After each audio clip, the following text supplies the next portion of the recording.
सर्वसामान्यांच्या हक्काचा आवाज जागर जनस्थान।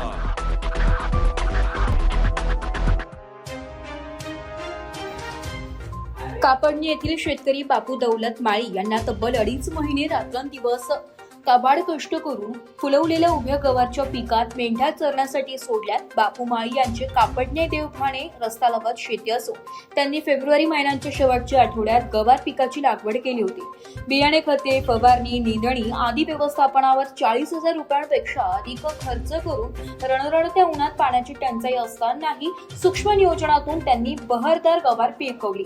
मात्र उत्पादन हाती आल्यानंतर बाजारात केवळ 10 रुपये किलो इतकाच दर मिळाला। पिकावर केलेला खर्चही निघणार नसल्याचं लक्षात आल्यावर संतप्त झालेल्या या शेतकऱ्यांनी मेंढपाळांना बोलावून उभ्या पिकात मेंढ्या चरण्यासाठी सोडल्या।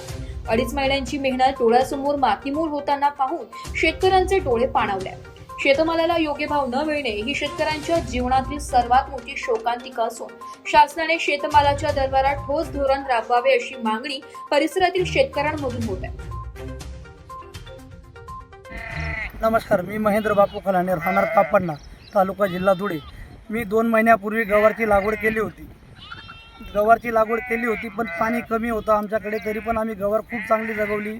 खूप खर्च केला, 30-40 हजार रुपये खर्च केला व गवार आम्ही फवारणी, निंदणी असं करून आम्ही गवारला आज कवडी मोल 10 रुपये किलोने भाव मिळाला आहे। तरी पण आम्हाला शेवटी नाविलाजाने शेळ्या शेतात सोडाव्या लागल्या।